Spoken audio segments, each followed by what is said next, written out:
या घडीच्या महत्त्वाच्या बातमीकडे आपण वळतोय, कारण मालेगाव तालुक्यामध्ये डोंगराळे गावात 3 वर्षाच्या मुलीवरचे अत्याचार करून तिची निर्घृण हत्या झाली, याचा निषेध आज सर्वत्र व्यक्त होतोय। आज मालेगाव बंदची हाक पुकारण्यात आली आहे, तर आक्रोश मोर्चा देखील निघणार आहे। सर्व स्तरातून या सगळ्या संदर्भात संतापाची भावना उमटते। न्यायालयानं आरोपी खैरनारला 27 तारखेपर्यंत पोलीस कोठडी सुनावली आहे।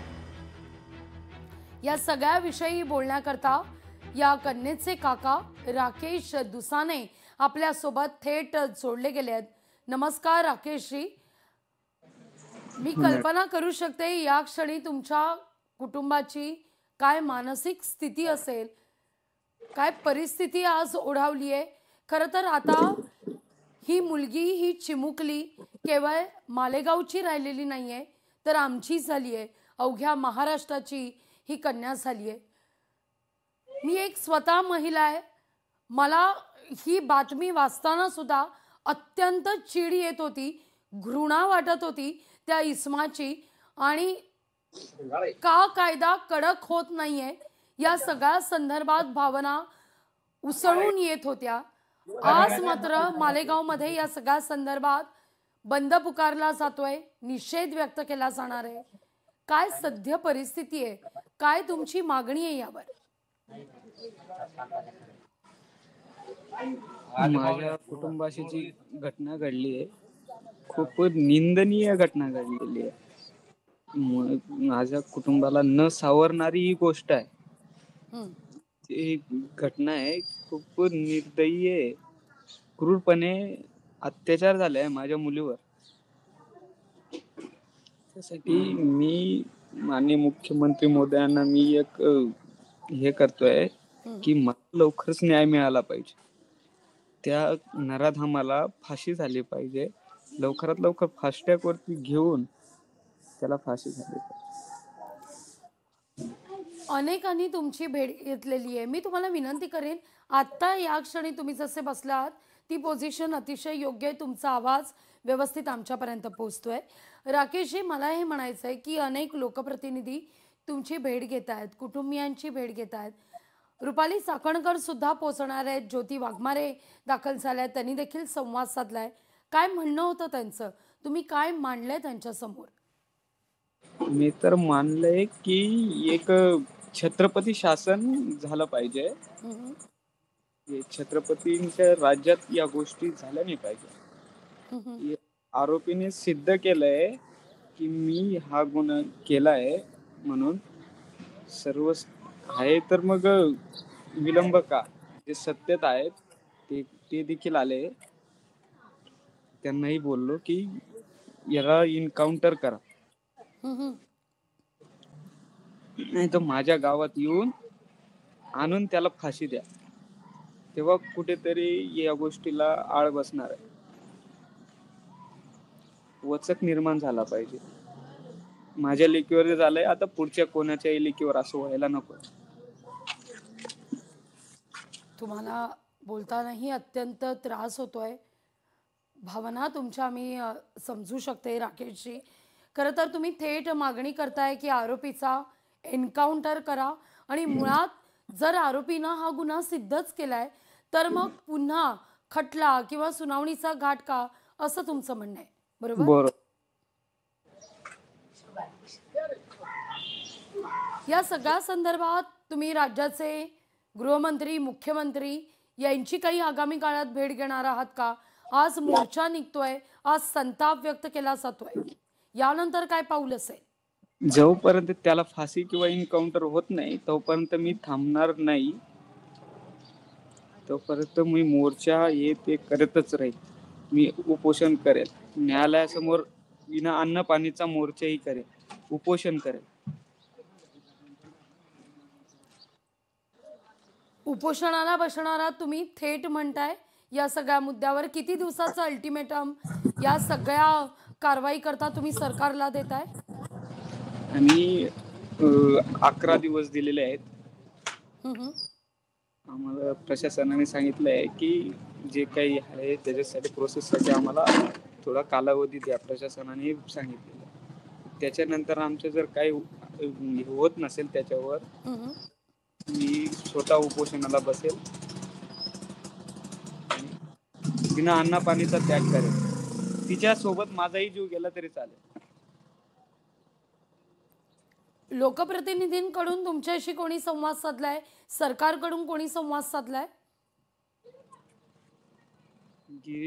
जी महाजन आले होते त्यांना देखील सांगितलं. त्यांनी गिरीश मला महाजन. शब्द दिलाय फास्ट ट्रॅक वरती घेऊन हम्म. लवकर त्याला फाशी देऊ. मी त्यांना बोललोय फाशी नको, इन्काउंटर पाहिजे. त्यावर त्यांचं काय म्हणणं होतं? हा, फास्ट ट्रॅक वरती घेऊन लवकरच त्याचा निर्णय लावू. आता तुम्ही सरकारला 11 दिवसांचा अवधी देताय. यानंतर तुम्ही मुंबईत मंत्रालयात येणार आहात की मालेगावमध्येच उपोषण सुरू होईल? मी गाव जोडो आंदोलन करेल, पायी पायी निघेल आणि मालेगाव न्यायालयापर्यंत पोहोचेल. हम्म. इथेच नाही काही न्याय मिळाला तर मी थेट मुंबईपर्यंत देखील मी मंत्रालयापर्यंत पायी पायी येईल. जेव्हा गिरीश महाजन तुमच्या भेटीकरता आलेले होते राकेशजी, तेव्हा तुम्ही मुख्यमंत्र्यांशी बोलायचं आहे किंवा उपमुख्यमंत्र्यांशी बोलायचं आहे या सगळ्या संदर्भात काही मागणी केली? काही संवाद तुम्हाला साधावासा वाटतो? गृहमंत्र्यांशी आपण बोलून या सगळ्या मुद्द्यावर लवकरात लवकर कारवाई करण्याच्या दृष्टीनं फडणवीस पावलं उचलतील असं वाटतं तुम्हाला? फडणवीसांनी हे करावं याकरता तुम्ही स्वतःहून त्यांची भेट घ्याल का? त्यांना काही फोन कराल का लोकप्रतिनिधींकडून? तुमची अशी काही मागणी? थेट माझं मुख्यमंत्र्यांशी बोलणं झालंय, उपमुख्यमंत्री शिंदे साहेबांशीही बोलणं झालंय. थेट मी मुंबईला गेलो होतो. घटना झाल्यानंतर 2 दिवसात मी मुंबईला गेलो मंत्रालयात.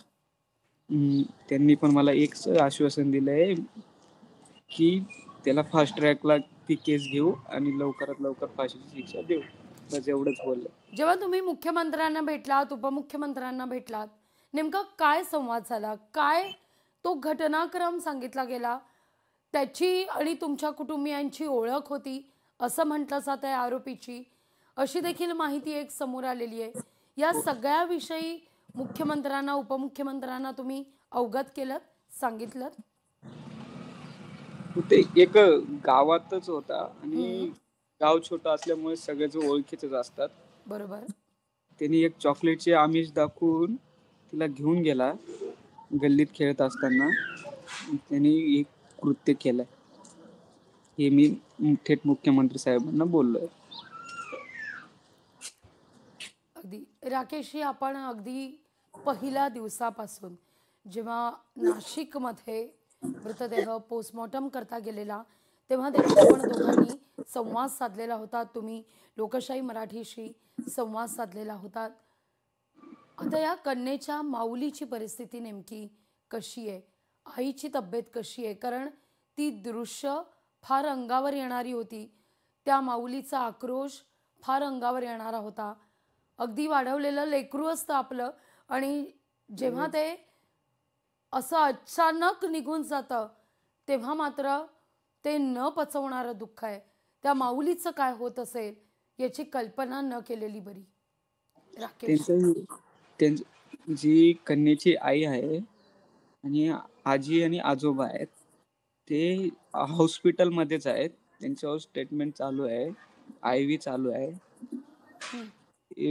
बोलूही शकत नाही, काहीच नाही, अशा अवस्थेत ते आहेत. त्यांना धक्का बसलाय खूप. आणि ते मला एकच म्हणताय की तुम्ही काका आहात, त्यांना एक न्याय मिळवून देण्यासाठी लढा, तुम्ही लढा. मुलीच्या वडिलांकडून या सगळ्या संदर्भात चीड, संताप, कारण एक लेकीचा बाप म्हणजे नारळाच्या पाण्यासारखा असतो. जितका कठोर तितकाच मनानं मृदू सुद्धा असतो. पण जेव्हा आपलं हे लेकरू अशा स्थितीत आपल्या लेकरावर ही अवस्था येते तेव्हा मात्र तो संतापानं पेटून उठतो. त्याचा आक्रोश, त्याचा संताप हा हाताबाहेर गेलेला असतो. त्या पित्याची काय अवस्था आहे? पित्याची एकच अवस्था आहे, त्या नराधमाला माझ्या हवाली करा, आणि त्यालाही माझ्या लेकीला जसं क्रूरपणे मारलंय त्या पद्धतीने मी त्याला गावाच्या समोर मारेल आणि ते लोकांना एक वचक बसेल की पुढं कोणत्याही लेकीवर व्हायला नको, या पद्धतीने त्यांची स्टेटमेंट आहे. राकेशजी, पहा, मालेगाव ही काही पहिली घटना नाही आहे. मी थोडा वेळ घेते तुमचा, मला मान्य आहे, थोडा अधिकचा प्रश्न विचारते मी तुम्हाला. पण मालेगाव ही महाराष्ट्रातली काही पहिलीच घटना नाही आहे. महाराष्ट्रात अशा अनेक घटना सध्या घडताना आपण आसपास पाहतोय. कुठंतरी जो मुद्दा तुम्ही या ठिकाणी उपस्थित केला त्या मुद्द्यावर मला पुन्हा एकदा यायचं आहे की जर आरोपी स्वतःच मान्य करतोय की होय मी गुन्हा केलाय, तर मग पुन्हा खटल्याचा प्रपंच का, पुन्हा सुनावणी कशाला, थेट या व्यक्तीला कडक शासन का केलं जात नाहीये? पहा, कायदा हा लोकांसाठी असतो. जेव्हा समाज बदलतो, परिस्थिती बदलते, तेव्हा कायद्याचं स्वरूप बदलावं अशी मागणी आता कुठेतरी जोर धरताना दिसतेय आणि तीच मागणी तुम्ही आज करताय.